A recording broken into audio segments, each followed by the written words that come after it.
Good morning, everyone. We will talk about audio as an instructional media. But first, let me introduce my members. First is Angelica Acojeda, Reza Bolgado, Doren May Paniza, Hazel May Cordero, Laika May Carman, Mary Joy Garde, Julian Padilla, Royan Pahadan, Herian May Paranga, Jovel Kent Lotero, and yours truly. Good morning, everyone. Today, I'll be presenting about AI-generated audio contents and how we can use them as an instructional media. First is AI-generated audio refers to voice narration, voice recordings created using artificial intelligence or text-to-speech tools. These tools can convert written text into natural sounding speech using AI audio allows teachers to deliver lesson more interactively, especially for our learners during online classes or blended learning. Some of the examples of platforms we can use are Natural Reader, Play.ht, 11 Labs, Speechallo, Murph AI, and Lovo.ai. These platforms help teachers easily create narrations, podcasts, and review clips for students. There are several types of audio materials that can be used in instructional media. First is lesson narration, where teachers explain math topics through recorded audio. Second is audio lectures or podcasts, which can serve as review materials for students, and they can listen to it anytime. Third is a step-by-step solution guides, where the teacher or AI voice walks through a math problem.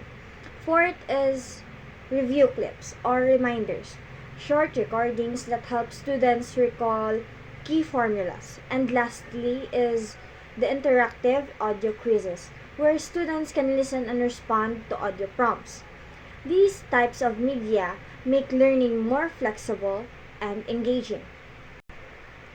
When using AI-generated audio, there are several principles we must follow. First is clarity. The voice should be slow, clear, and easy to understand. Second is relevance. The content should match the lesson objectives. Third is engagement. Use expressive tones or pauses to keep the attention.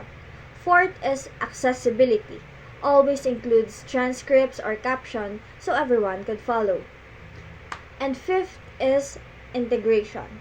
Combine audio with activities or any written materials to reinforce understanding. Following these principles ensures that AI audio supports learning effectively and inclusively. Now, let's talk about some guidelines in using AI-generated audio. First is you need to plan what part of the lesson will you use the audio. For example, I want to use it for my introduction or explanation or review. Next is script the content before generating the AI audio to ensure accuracy and flow. Next is I want to choose appropriate voices. It could be either friendly, natural, suited to the learner's level. Next is I want to test and edit the audio before class to check pronunciation, pacing, and sound quality. I don't want students complaining na the audio isn't audible, the audio isn't clear, or it's lagging. Next is I want to encourage, or you should want to encourage interaction. Ask students to listen carefully, take notes, or answer follow-up questions after playing the audio.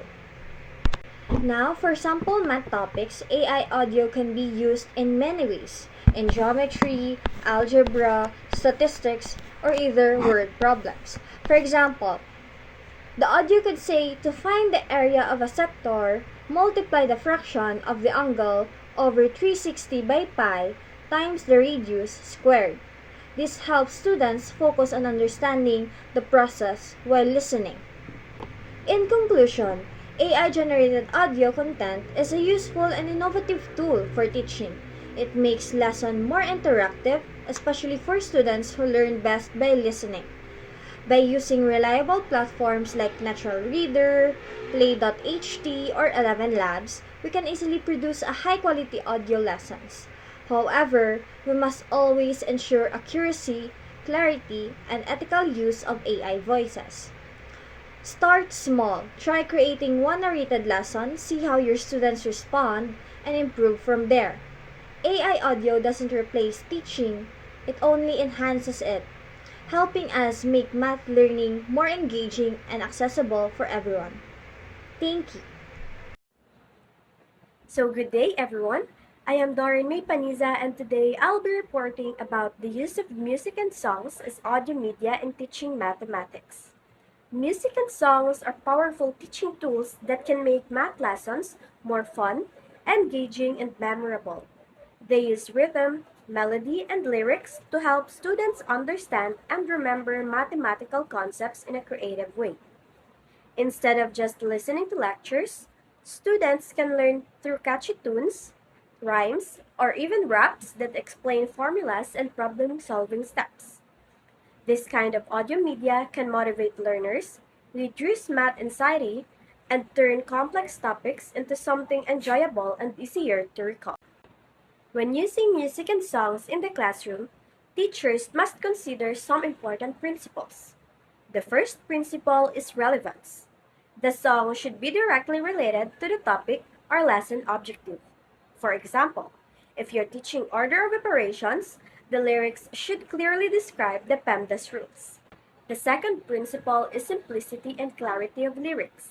The words should be easy to understand and appropriate for high school students. Next is engagement and participation. Students should be encouraged to sing, clap, or even create their own versions to promote active learning. Another principle is integration with other learning activities. The song shouldn't just be played for fun, but should connect with exercises or discussions afterward. Lastly, cultural and contextual appropriateness is important so that students can relate to the message and enjoy it more. Now, let's move to some guidelines for using music and songs in teaching math. First, teachers should carefully select songs that serve an educational purpose and directly support the lesson. Second, it's important to introduce the song with a clear learning goal so students know what concept to focus on. Third, teachers can encourage creativity by letting students compose their own math songs or jingles. This helps them express mathematical ideas in their own words. Fourth, background music can be used during activities like solving problems or computations to help students concentrate and stay calm. Fifth, after the song, teachers should reinforce the lesson through discussion or application tasks. Lastly, using technology such as YouTube, Spotify, or classroom audio tools can make lessons more modern and interactive. There are many math topics where music and songs can be applied, especially in high school. For instance, in order of operations, students can learn through a PEMDAS rap that helps them remember the correct sequence of steps.